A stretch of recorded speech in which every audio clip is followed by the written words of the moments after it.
இதய பிரச்சனைகளுக்கு தீர்வு காண முருகன் ஹாஸ்பிட்டல்ஸின் முருகன் ஹார்ட் ஃபவுண்டேஷன். இனி அனைத்து வித இதய பிரச்சனைகளுக்கும் வேர்ல்ட் கிளாஸ் ட்ரீட்மெண்ட்ஸ் உங்களுக்காக. முருகன் ஹார்ட் ஃபவுண்டேஷன், உங்கள் இருதயத்தின் நம்பிக்கை. வரும் சட்டமன்ற தேர்தலில் அதிமுகவை தாவைக்க பின்னுக்கு தள்ளும் என்று தனது கணிப்பை வெளிப்படுத்தியிருக்கிறார் காங்கிரஸ் வியூக வகுப்பாளர் பிரவீன் சக்கரவர்த்தி. இது தொடர்பாக பேசுவதற்காக மூத்த பத்திரிகையாளர் தராசு ஷியாம் இணைந்திருக்கிறார். திரு தராசு ஷியாம், வணக்கம். வணக்கம். பிரவீன் சக்கரவர்த்தியோட கணிப்பு கள யதார்த்தமா அல்லது வெறும் கணிப்பு மட்டுமா அப்படின்னு பார்க்க முடியுமா? அவர் சொந்த கணிப்பாகத்தான் நான் பார்க்கிறேன். ஏனென்றால் கருத்து கணிப்பு இப்போதைக்கு எஸ்ஐஆர் இறுதி செய்யப்பட்ட வாக்காளர் பட்டியல் வெளிவந்த பிறகு நடத்துவதுதான் சரியாக இருக்கும். ஓரளவுக்காவது சரியாக இருக்கும். காரணம், கிட்டத்தட்ட 75 லட்சத்திலிருந்து 80 லட்சம் வாக்காளர்கள் இப்போது இல்லை. பூத் எண்ணிக்கையும் கூடியிருக்கிறது. பூத் எண்ணிக்கை கூடுவதால் என்ன பிரச்சனை என்றால், தொகுதியின் எல்லைப்புறங்களிலே இருக்கிற வாக்காளர்கள் வேறு தொகுதிக்கு செல்கிறார்கள். உதாரணமாக அண்ணா நகர் தொகுதியில் இன்றைக்கு நீங்கள் வாக்கு போட்டிருப்பீர்கள். எஸ்ஐஆர் திருத்தப்பட்ட வாக்காளர் பட்டியலுக்கு பிறகு வேறு தொகுதிக்கு நீங்கள் மாறிவிடுவீர்கள். இதுல பெரிய குழப்பம் இருக்கிறது.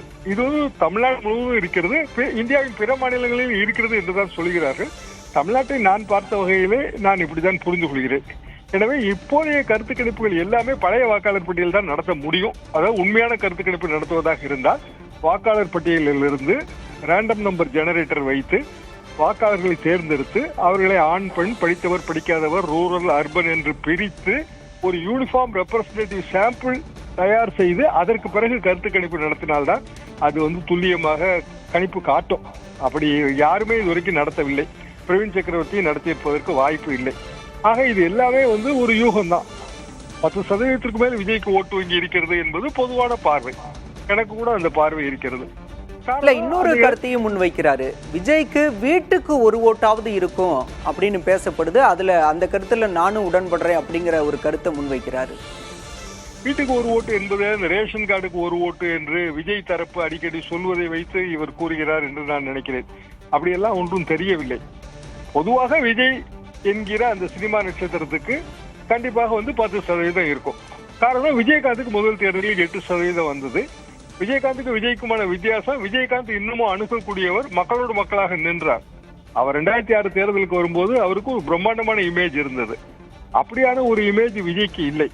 ஆனாலும் 10% வரலாம். 8% விஜயகாந்த் என்றால் இது 10% வரலாம் என்பது பொது கணிப்பு.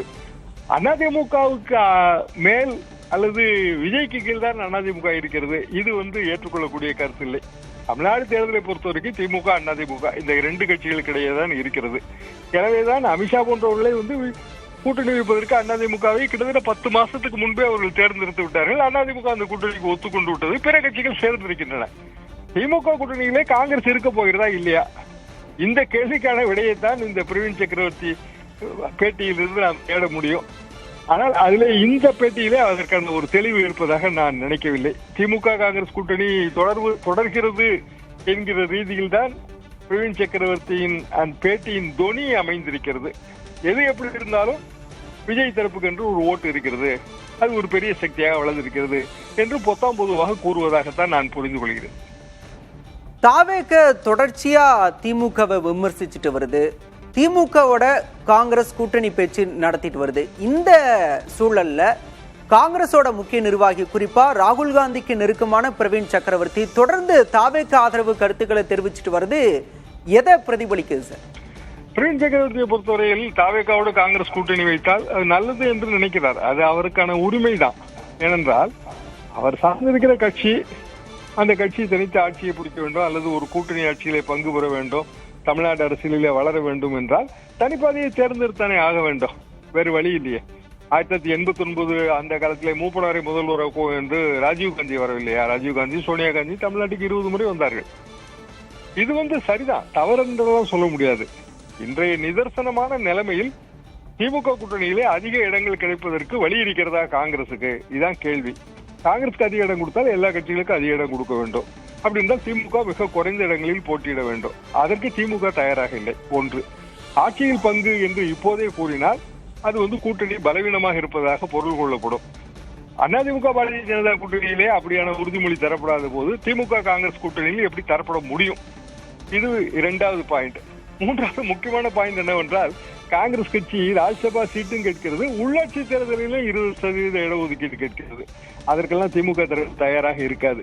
எனவே அதுதான் நிபந்தனை என்றால் திமுக காங்கிரஸ் கூட்டணி இருக்காது என்பது பொது கருத்து. நன்றி சார், இணைப்புல வந்து உங்களுடைய கருத்துக்களை பகிர்ந்து கொண்டமைக்கு. இதய பிரச்சனைகளுக்கு தீர்வு காண முருகன் ஹாஸ்பிட்டல்ஸின் முருகன் ஹார்ட் ஃபவுண்டேஷன். இனி அனைத்து வித இதய பிரச்சனைகளுக்கும் வேர்ல்ட் கிளாஸ் ட்ரீட்மெண்ட்ஸ் உங்களுக்காக. முருகன் ஹார்ட் ஃபவுண்டேஷன், உங்கள் இருதயத்தின் நம்பிக்கை.